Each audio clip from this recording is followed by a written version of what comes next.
Welcome back to the On the Ball podcast. This is another episode of the Rugby League weekly show, pretty much. Just coming off a super morning of Australian sport. There's been golds flying everywhere at the Olympics. I can't lie, I have become addicted. I don't think I've done an episode since the Olympics started, so I've probably got to mention that. But yeah, been watching pretty much every sport there is to have. For a sport nuffy like me, it's an absolute dream 2 weeks to the Olympics. And this is really, I was old enough in the last 2 or 3, but this is really the first one where it's in a good time. I think Beijing was a good time zone, but I was only 7 years old. But the last 2 have been poor time zones. So this is the first one where I'm really sinking my teeth into it because it's a perfect time zone for Australia and I'm old enough and, I'm not at school or anything. So yeah, I've been really, really enjoying that. And we're obviously out of lockdown now in Victoria, which is good. Fortunately, New South Wales is not in as good of a state, so stay safe to everyone in New South Wales. But yeah, don't want to harp on too much about COVID. I want to keep it positive. But yeah, super morning for Australian sport, rowing and swimming golds going everywhere. It's just been a super couple of days, and hopefully you've all been enjoying it at home and continue to enjoy it for the rest of the 2 weeks.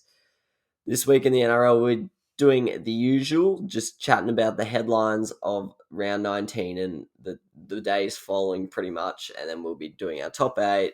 We'll be also doing a segment today talking about the best coaches of all time. Obviously, there's been some pretty big Craig Bellamy news, which I'll touch on, but that made me think, is he the GOAT coach? So we'll have a little bit of a chat about that, naming our top 10 coaches of all time, and then that will lead us into a round 20 preview.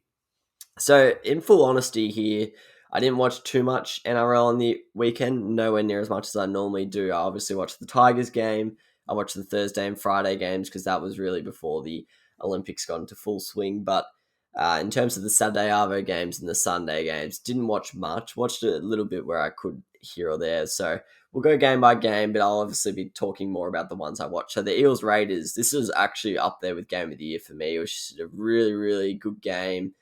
They did have a lot less set restarts, I felt, in some of the games on the weekend, and that saw some small scores. So it seems that there is a direct correlation between the number of set restarts and points scored, which is, that's pretty logical. We could have guessed that, but I think we have seen some real evidence of that. So that's interesting to see if, maybe the NRL lowers their amount, tells the refs to maybe ease it on the set restarts because that, you don't really want a 70-0 or something in the final series. I know it shouldn't happen because you've got the 8 best teams there, but you never know with the current situation in the NRL. But yeah, the Raiders really brought some heat.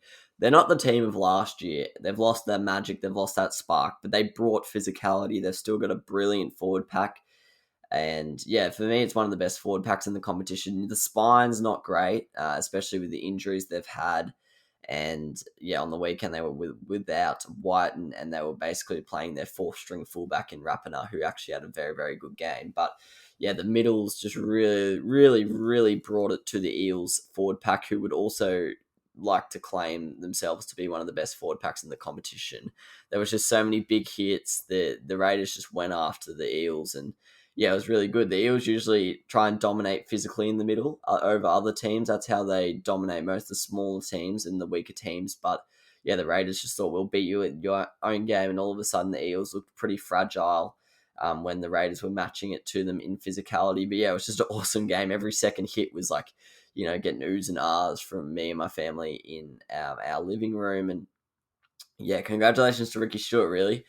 At one point, it looked like he was one bad loss away from getting sacked, and now all of a sudden they're still underperforming what they should be, but they now look like a bit of a smoky for a top 8 position, and I'll talk about if I've got them there in a little bit. But yeah, disappointing from the Eels. There is now some real concern about the Eels. I've sort of been blowing this trumpet, I'd say, for quite a few years now, but in particular this year, I just think they are a long way off a premiership. And for a team that is in their prime, most of them, if not aging, you would like them to be a little bit closer to premiership success than they look right now. I know we've got 2 awesome teams in the Storm and the Panthers, but even if you exclude those teams, they don't even look like the best of the rest, clearly. So yeah, there's been some shots fired from Phil Gould. Now Sterlo's having a bit of a crack at the way they play.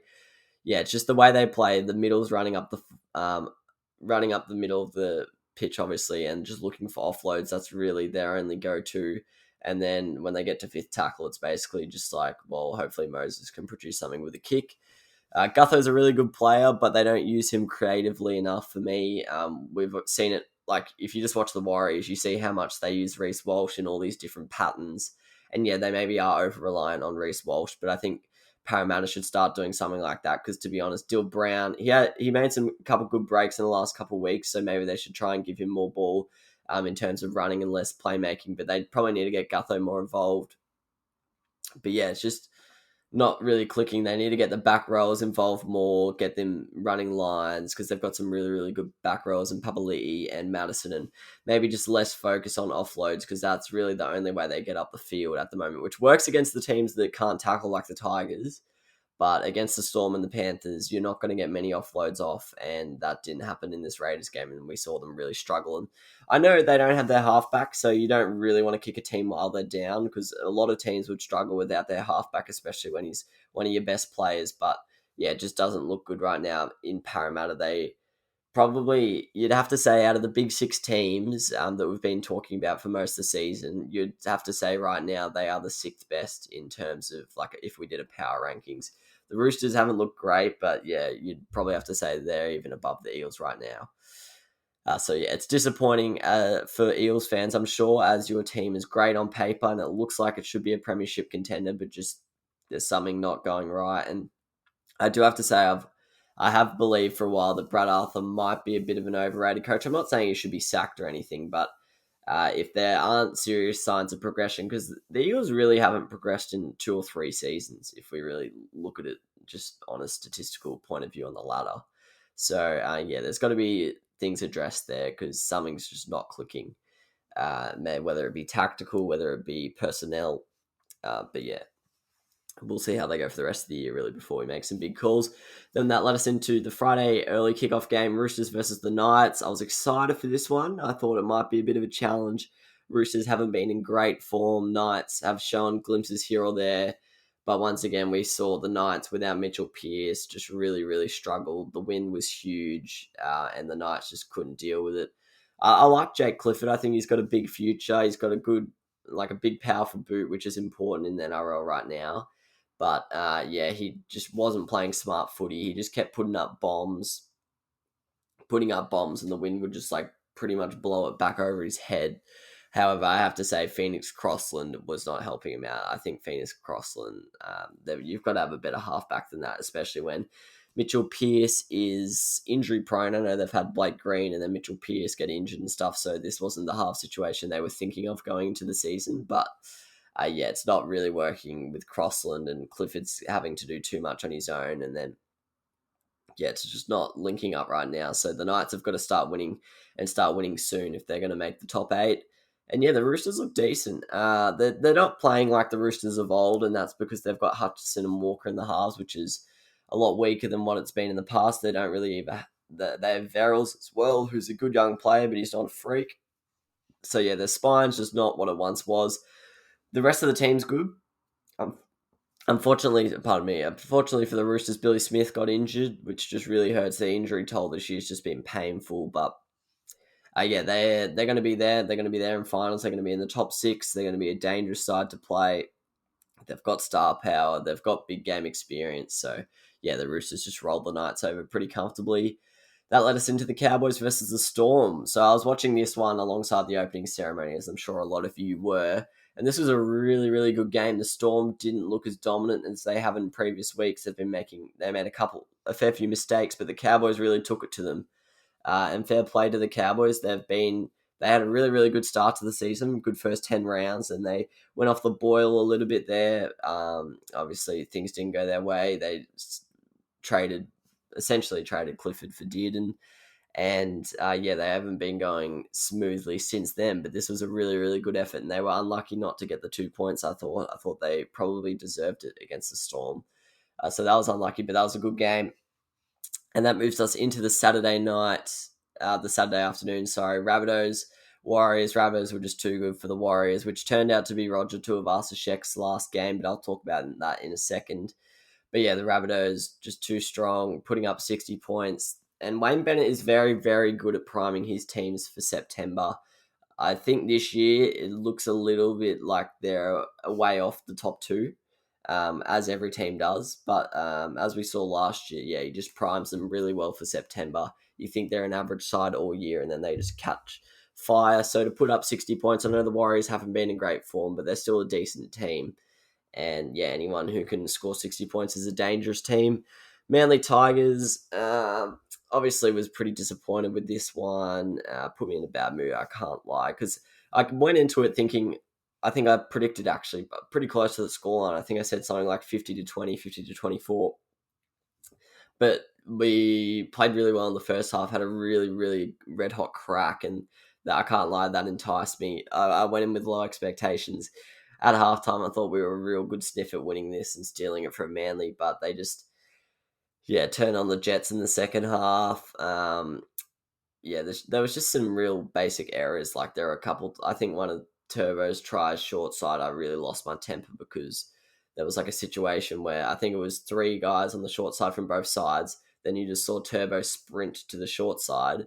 And for me, that's just a clear sign, whether it be the fullback, whether it just be someone on their own accord in the defensive line. When you see their best player, their go-to player, run to the short side when nothing else is seemingly on, I think you should run someone else to the short side and not give them a 4-on-3, and I'm pretty sure they scored from that. So, yeah, there was just some little errors like that were really disappointing. Nofaluma tried to do a miracle offload 10 metres out from our line that led to a try. So, yeah, there was just some little things like that the Tigers tend to do a lot. I do have to say that Josh Aloy cannonball tackle really pissed me off because they're the kind of things that, look, head highs are not good, and we've got to protect concussions, but like for me this is worse than a head high because like he is freaking sorry, I'll try not get too passionate, but say Arthur's out for the rest of the year, he's a fringe player in the team who was just starting to cement a starting not a starting spot but a top 17 spot, and he's the kind of player who, if this injury sets him back, doesn't have a good preseason next year he doesn't have a great year, all of a sudden he can be out of a job. And that could be purely due to this Josh Aloy tackle. And I know this happens a lot in sport. I know there's a lot of accidental things, and you look back and it's a bit of a sliding doors moment. And you go, oh, what he could have been. But this is, for me, a blatant one where even if he didn't intend to do it, by doing it, he showed a lack of care. And every player, I know it's a sporting game and it's physical, but everyone who goes on that field has a duty of care to look after everyone on the field. You're not going to, like, I know sometimes tempers boil over, but you're playing a sport, you're playing a game, you're not here to ruin careers. And for me, this kind of tackle is just the worst because, I just can't stand it because he took him out for not only for the whole game, but he took him out for the rest of the season, and Aloy hardly got punished. He got put on report. He's going to miss a week, I think, and that's it. So, yeah, that really pissed me off, not only as a Tigers fan, but just as a person, because I just thought it was a really shitty thing to do. And yeah, I'm sure, like I know Fui Mayono came out and talked about this when he knocked out Pappenhausen, that he got all these abusive texts and that, it's not on, and it's, he felt really bad. But, like, to be... Look, I think a high tackle is a bit different because it's an error in judgment. But when two guys are holding someone up and you come steaming in late and dive at someone's knees sideways, I think, there's a bit of intent there, if I'm going to be honest. And if you get a couple messages on Instagram, I didn't do that. And I'm not saying go, threaten his family or something. But if someone messages on Instagram and says, like, you're a shit bloke, that's a dog act, I don't think players can complain, really. Because to me, he showed intent. And, that's just not on.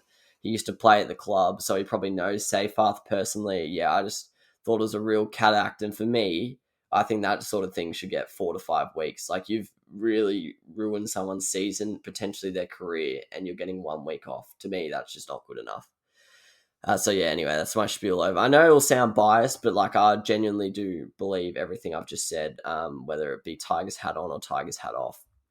That was disappointing, and that intertwined with Garnett getting injured, and I believe McKaylee and Tamo might have been injured as well in the second half. I think we ended with no one on the bench. So, yeah, ultimately, I'm actually not that disappointed now that we're out of the game, past it. A 20-point loss to Manly, I would have taken that if you gave it to me before the start of the game, but it was sort of the way it unfolded that frustrated me a little bit as a Tigers fan. Panthers Broncos. Panthers won 18-12. Interestingly, they've had a bit of issues with the Broncos. That's 2 close matches this year, both at Suncorp, but well onto the Broncos. They're not seemingly getting blown out as they were at the start of the year, so they've obviously made some progression when it comes to that stuff. Their defenses seem to have improved. They're not as leaky as they were. So good signs for Kevin Walters, but ultimately the Panthers roll on.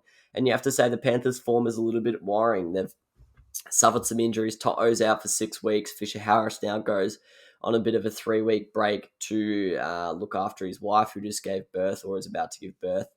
And Cleary's not back yet. Yo's out for a week, obviously due to foul play. So I'm like, can't blame Panthers for that. But yeah, all of a sudden it's looking like they might be unfortunately not priming for the right point of the season. In saying that, I'm sure Cleary comes back and he just ticks back into the puzzle and it's a perfect puzzle picture. But yeah, we'll see how they go. And at the end of the day, they got the 2 points. That's all that matters.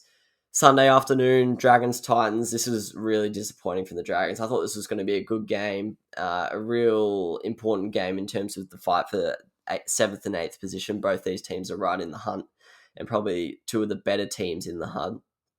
But the Titans were just way too good. I'm happy that the Dragons lost. I want the Dragons to lose all 3 of their games where they're affected by suspension, because if they won all 3, I would have been pissed off. But yeah, Titans too good. Dragons really, really disappointing. I didn't watch this game, but I heard Fafita had a bit of a field day off the bench. And yeah, there's been some mass changes to the Dragons lineup this week, which we'll get through in a second. But yeah, ultimately really, really disappointing from Anthony Griffin's men. And once again, the Dragons do what they do all the time. It's such a strange thing, really. There's got to be an investigation into it. They just are guns in the first 10 weeks of the comp and just fall away at the end, and they look like they might be coughing up what was seemingly looking like a pretty certain finals berth for them. And then we finish with the Bulldogs Sharks. Once again, the Bulldogs not suffering from a blowout, which is good to see, as we saw with the Broncos, as I mentioned earlier. But the Sharkies just too good. Kind of game the Sharkies need to win, who are also in the hunt for 7th and 8th. And yeah, to score 44 points shows they're in decent form. All right, moving on to the headlines of the week, not just the results. Paul Vaughan has just announced he will be going to the Bulldogs for a year. Look, I'll be honest, the Bulldogs salary cap is outrageous. Like, I know they're clearing their whole squad and they had a lot of cap space going into this year, but it's incredible how many players they've signed. I do think we need to calm down a little bit, though. It's a big step from people are saying like they're top 4 contenders next year and they've got a good team on paper, but it's going to be a huge step for them. A, they've never played as a team. B, they're coming into a team that is coming last or 15th or wherever they're coming this year. So to jump from 15th to top 4, it's pretty outrageous. So I think we saw the Titans last year. I think they came 10th. Everyone was expecting them to come top 4. Well, not everyone, but people were saying top 4, top 6. And they look like they might not even make finals after some pretty good signings. So yeah, signings don't necessarily equal success. And some of them, I think, are being a little bit overrated, like the likes of Dufty, even this one, Vaughan. Pangai's pretty inconsistent. Addo-Carr's just a winger at the end of the day. But it'll be interesting to see that. I can't lie, they're going to be a very interesting side to watch. I'm sure their fans are very excited, and I'm sure I would be as well if I was a Bulldogs fan. So, yeah, I guess fair enough to Canterbury fans. Next on the agenda, Craig Bellamy signed on for 5 years, which I did not see coming. I thought he maybe had 1 more year left. What I could foresee was that the second Brisbane team must be getting announced soon, just quietly. But what I could foresee was that Munster would leave and go to the new Queensland team when they open up, and then Bellamy would leave after that, and it would sort of be like the end of the generation, but the end of an era. But yeah, it seems as though he's happy where he is in Melbourne, and it looks like they're going to be title contenders for the next 5 years. I just can't see a world where a Craig Bellamy team is not a title contender. He draws such, like, you know, they can get players for half the price of other players because they want to play under Craig Bellamy. They want to play at the Melbourne Storm franchise. They produce success and they produce good players. So, you know, it's a bit of an academy sort of thing, you know, that you go there, you come out and earn the big bucks somewhere else. So, yeah, very, very smart signing from the Storm. There's no one else better for the job, so you may as well throw everything you can at him. And yeah, I wish them all the success at the Storm, and hopefully they don't cheat the salary cap again. A bit of a low blow, but what can I say? Next up, we've got the World Cup saga. The solution to this must be coming out very soon. They announced last week that they were going to decide next week, so it's this week. But at the time of recording, it seems as though Australia and New Zealand won't be going to the World Cup, and everyone else will be. So that's going to be very, very interesting. They're saying it's due to COVID reasons. A lot of people think it's just because the clubs don't want them to have a late preseason, but ultimately, I think it's pretty rubbish, regardless of the reason. Just personally, selfishly, as a fan, I want to watch a World Cup with Australia, New Zealand, and everyone. There's been some alternatives thrown around that there could be a Maori and Indigenous side go in place of Australia and New Zealand, which I think would be sick. It'd be cool to see the big players playing for their secondary nations, like Teddy for Italy the other year, which I think should happen a lot more than it does. However, I don't know. I can't see it not happening. I just think Australia and New Zealand will go. I can't see a rugby league. Well, I don't know. I've never seen anything like it in my lifetime where a major competition's gone on without certain countries. I know North Korea's not at the Olympics, but they're not necessarily a major player in the Olympics. But yeah, I've never seen that before, and I'd be very, very shocked if it did happen. I just think it will go ahead as normal, but you never know. The reports seem very, very serious. It doesn't sound like Australia and New Zealand are mucking around, but it would be interesting. There's people saying the tournament should just go on anyway. I do have to admit the pool would be very, very less. Like, I know a lot of rugby league fans right now in the middle of rugby league season are saying it would be sick, but if I tell you in November that I don't know, France are playing Fiji, like, you really gonna watch it? I probably will because I'm a freaking rugby league nerd, but yeah, I just can't see the neutral watching it. I know it's in England, so I don't think the time zones will be great anyway, but I do think Australia and New Zealand of some kind need to be there, whether it be an Indigenous or and Maori team, which I don't think will happen because they're not really countries, and they're not like, I don't want to be disrespectful when I say they're not countries. I know they're cultures, but they're not like signed up. The International Rugby League Federation is my concern, but yeah, that would be cool to see. But yeah, if New Zealand don't go, me and my brother were talking about it yesterday. Like, Samoa's going to be stacked because like 3/4 of the New Zealand team are eligible for Samoa. But yeah, gonna see how that unfolds. Hopefully, it just goes ahead as normal. To be honest, the dream would be Australia don't go, New Zealand go, but that's not gonna happen. Just for fairness reasons. But yeah, and then finally, Roger Tuivasa-Sheck has decided to call it quits.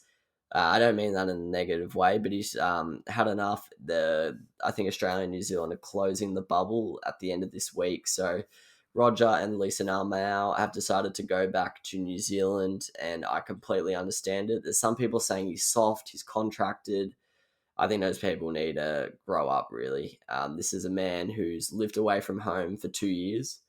And the whole Warriors team, I don't think anyone can say anything bad about the Warriors team. I think they can all do what they want. If they all wanted to go home, I don't think we could blame them, really.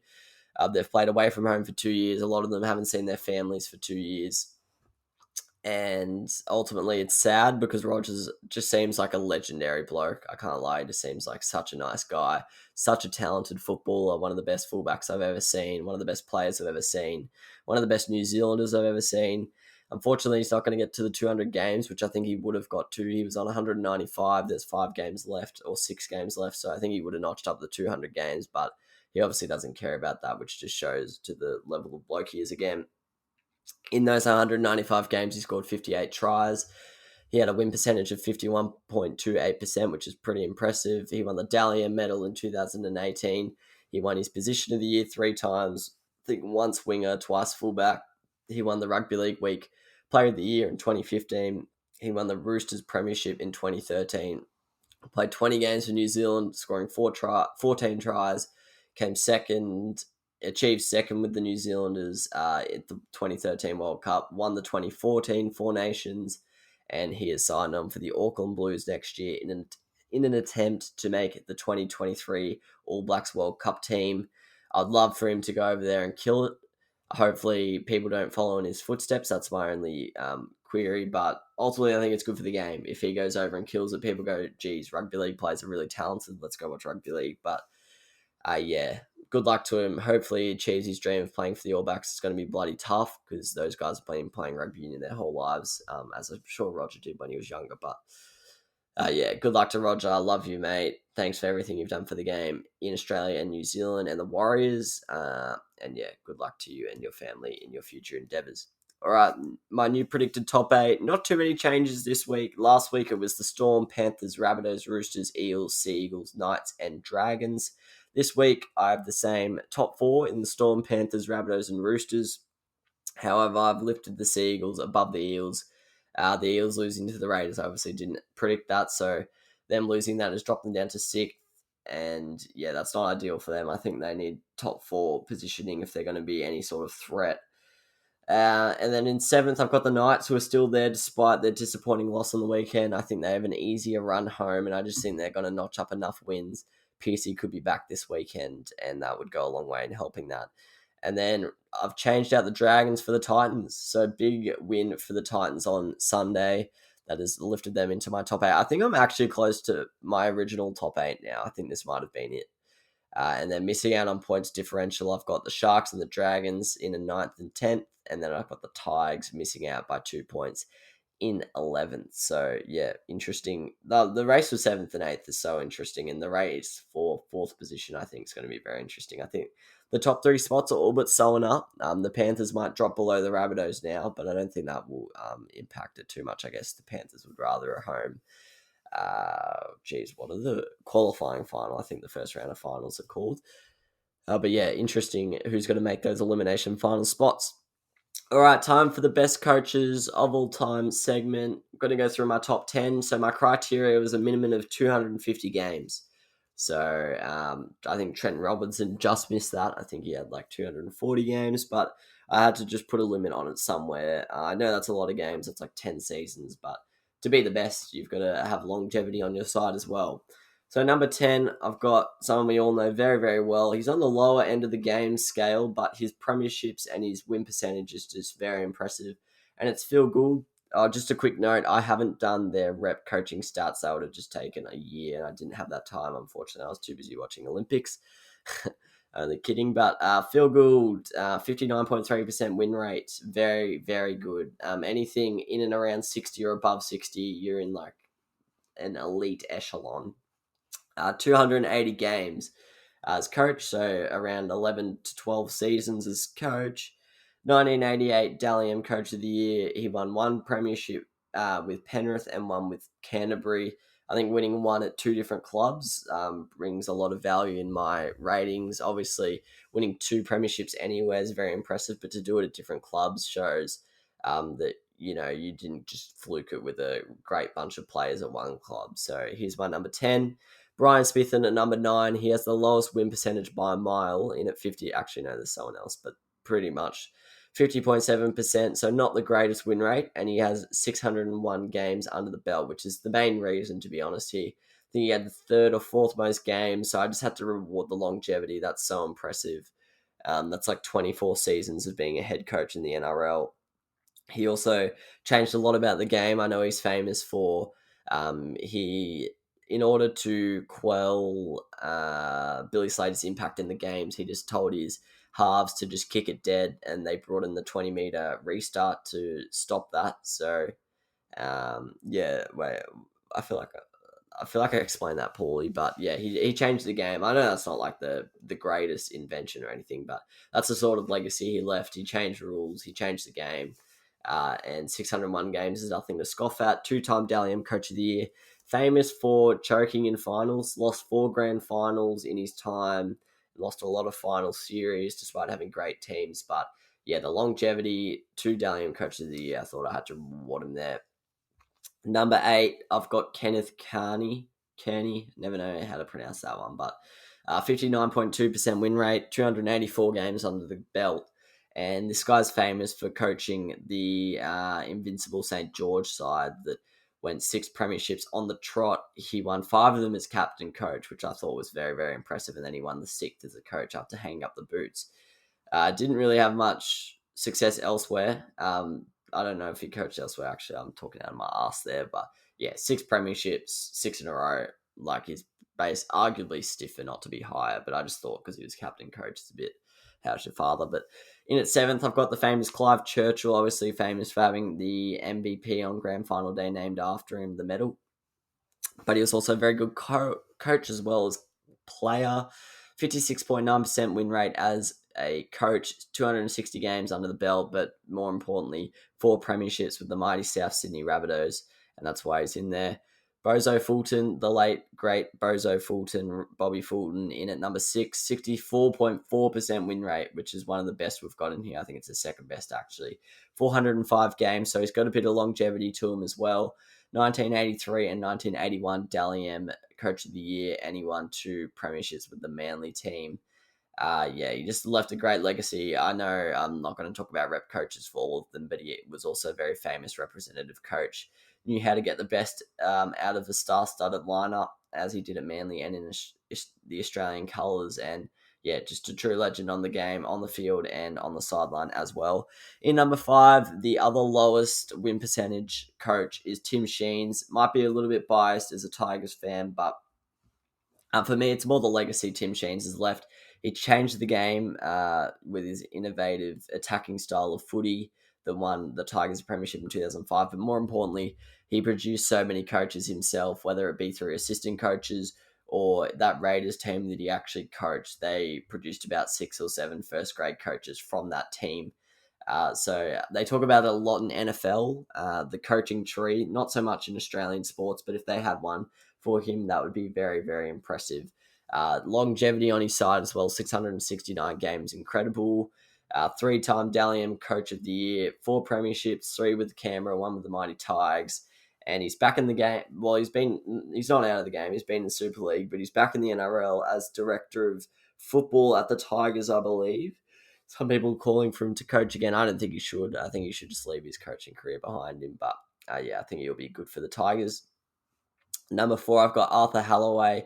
Can't lie, I don't know much about this guy. He's back from the dinosaur ages with the greatest of respect. I think he might have coached in the early 19-teens and then the 1930s, but 61% win rate, 300-game coach, but more importantly, 8 premierships, which I just thought was ridiculous. He won 4 with Bellamy Tigers as captain coach and then went on to win 4 with East as a pure coach. So, yeah, I couldn't deny the 8 premierships. That's just freakish. Number 3, arguably, well, probably the top 2 are more famous in the modern era, but arguably one of the most iconic coaches with his fur jackets. John Jack Gibson, 62.2% win rate, 394 games. 1-time Dally M Coach of the Year. He won 5 premierships, 3 with Parramatta, 2 with East. Just an incredible coach with a great legacy. Everyone always talks about him being like the super coach, and he's one of the early coaches that really had an era of dominance. Really, the top 2 have sort of followed suit in that sense. But Jack Gibson, John Gibson, however you know him, absolute legend of the game. Number 2, Craig Bellamy, and for me, this win rate is arguably enough to put him in at number 1. But for me, the lack of premierships is not enough to put him up there. I know that sounds ridiculous talking about the Storm with the lack of premierships, but 69.9% win rate. It's just ridiculous. You win 7 out of 10 games. You win 14 out of 20. I just can't dream of that win rate with as a Tigers fan. He's had that win rate over a 15, 16-year career, 17, 18. I can't remember how long it is. It's something around there. 492 games, so he'll notch up his 500th in the final series this year, which will be fitting. Might be the grand final, actually, depending how they go, which would be pretty cool.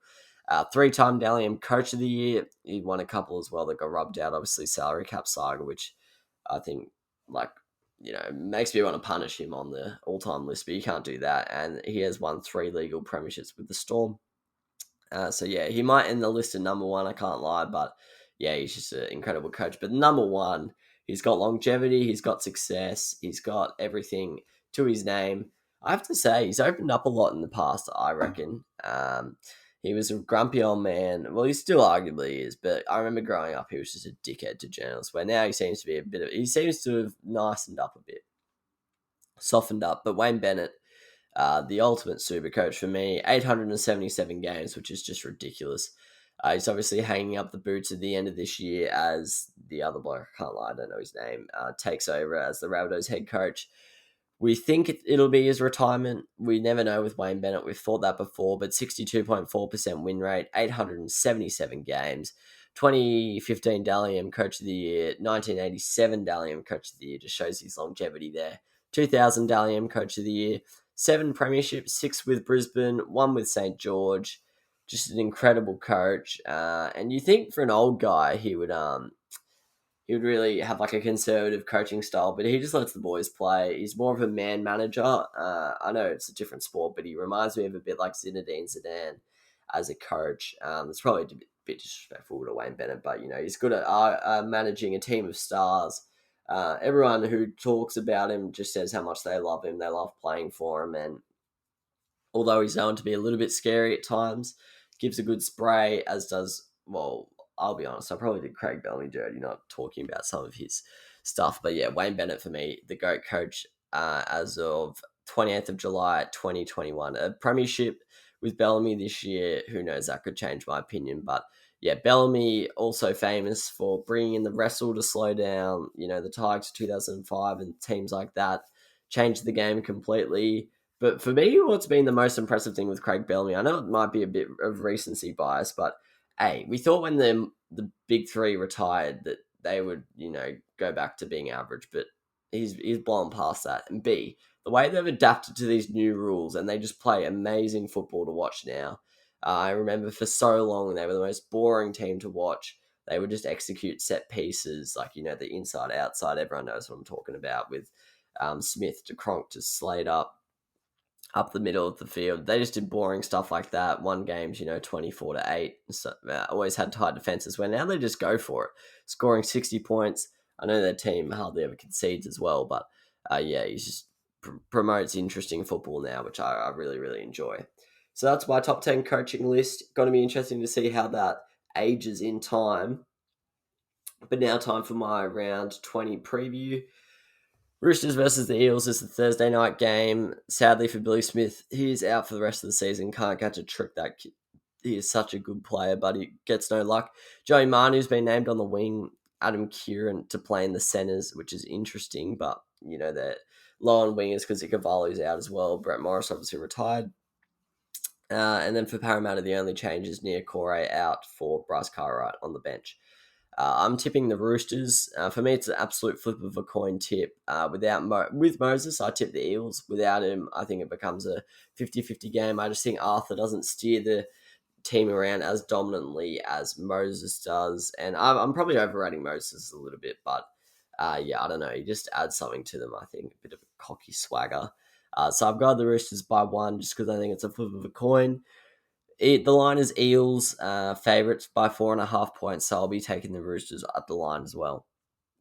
The Tigers, a host of ins and outs. Garner and Seyfarth are out through injury. Mbar replaces Junior Palga in the centres, who got dropped, which I'm quite surprised at. I would like to have seen him had a crack at it. I don't know why. Badger's treatment of the young players is a little bit weird, I have to say. Like, he dropped Keaney after 2 games, dropped Palga after 2 games, but yeah, anyway, he seems to love Moses Mbar. Amon, Cheekham, and Twile all return to the bench. Blore to play in the back row, which will be interesting. I don't think he's been great this year, Sean Blore, but we'll see how he goes. He's only young. Peter Hiku on the Warriors side returns from shoulder injury. He's going to be captain, and he's playing in 5'8". I think Peter Hiku's a brilliant footballer. Last year, I thought he was really underrated in the centres. Going to be interesting to see how he goes at 6, but they've got Reece Walsh, so he probably can just take a back seat. But yeah, Roger obviously going home. Chad Townsend's out with another injury. Tanoa Brown's been recalled from the Dragons, so he's going to play. He replaces Adam Fanua-Blake, who's out. Matt Lodge is suspended. Leeson Armour leaves to New Zealand. And yeah, a host of outs for both teams, so it's going to be interesting to see who stands up. The line is Tigers favourites. The line is 5.5. I'm tipping the Tigers by 6. I just think the Warriors, that's a lot of outs. They are due for a win, though, which worries me, but yeah, you never know. Broncos, Cowboys, not much change. Flegler was suspended after that controversial Yo shot. The Broncos are the favourite by 2 points. I'm going to tip the Cowboys. I thought they were impressive last week against the Storm. Haven't won in a while, the Cowboys, but either have the Broncos. The Broncos are due for a win, which is scary, but I'll go the Cowboys. Dragons, Rabbitohs, Blake Laurie, Jack Bird, Jack DeBellin, and Josh Maguire all out through their suspension. Tanua Brown returns to the Warriors. Dufty got dropped for Tyrell Sloan, which is huge news. Corey Norman named at the centres after coming back from injury. They've stuck with Jaden Sullivan at 6, which is quite fascinating. Cam Murray's been suspended for the Rabbitohs for a crusher, which is brilliant because I just brought him in NRL fantasy. But anyway, I'm tipping the Rabbitohs by 24. So the line is the Rabbitohs by 23.5. So I'm going the Rabbitohs on the line as well, interestingly. Knights Raiders, this is the Saturday 5:30 game. Bradman Best is back in the centres. The Knights are almost at full strength. Tuala's out to the wing. Clemmer's back and Pearce is named in the 21. So if Pearce plays, I do believe they're at full strength. I don't think there's anyone missing. So no excuses for them if Pearce comes back. But I'm tipping under the assumption that Pearce isn't playing. White and Whitehead return for the Raiders. Big ins there. I'm tipping the Raiders by 4. I just thought they showed a lot against the Eels.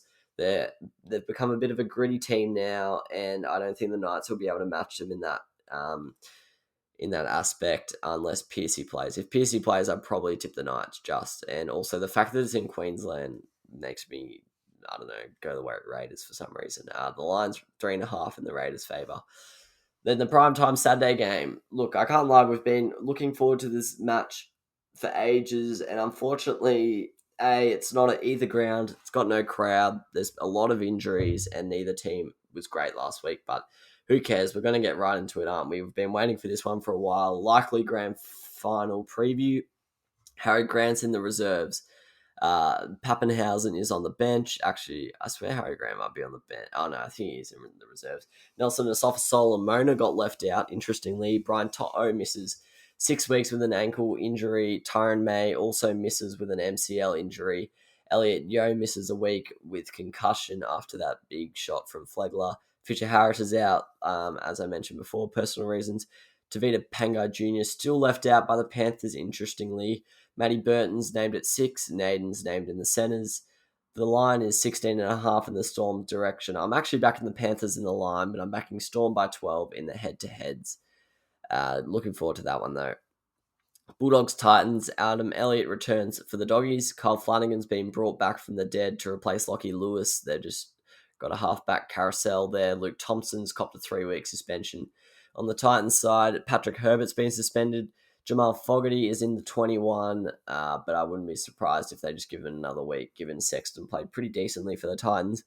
Line is 12.5 in the Titans' favour. I'll go the Doggies at the line because they like a close game, but I will go Titans head-to-head by 10 points. And then finally on Sunday, Sharkies, Seagulls. Sean Johnson out with an injury.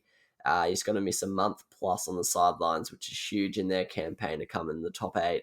Moylan is in the number 18. Not sure if he'll play. On the Seagull side of things, Sirenen returns on the bench. Aloy was suspended for his cannonball tackle, and the line is 16.5 in Manly's favour. I'm going to back Manly in 20 points. They're basically full strength apart from Aloy, from what I can think of. And yeah, I'll go Manly by 20. The Sharks without Sean Johnson, I think that's a huge loss. Not only on the field, but also a little bit psychologically. So I've actually gone for a couple upsets this week. Actually, I tell a lie. I think I only went for one. Oh no, Roosters are an upset and the Cowboys is an upset, but there are a couple at the line which I think I was quite in disagreement with Sportsbet, but that'll be interesting to see. Looking forward to it. Not sure how much I'll watch depending on what events are on at the Olympics, but we'll definitely try and catch more of this week's action than I did last week. I'm sure I'll be watching the Storm Panthers, obviously the Tigers Warriors. We'll probably watch Roosters Eels unless there's... The good thing is the swimming finals are in the morning, so we can watch the NRL, but I'm pretty sure the swimming might be all wrapped up soon. But that's been another episode of the NRL weekly show on the On The Ball podcast. Hope you've enjoyed it. I've really enjoyed it. And yeah, stay tuned for more content. There's another AFL episode coming out, and then we'll be back to, we are back to our weekly episodes. So yeah, if you have enjoyed this one, we'll catch you next time. Same place, same time, same day. Probably not same day, actually. I'm very inconsistent, but good luck to your team on the weekend. Go the Tigers, and ciao.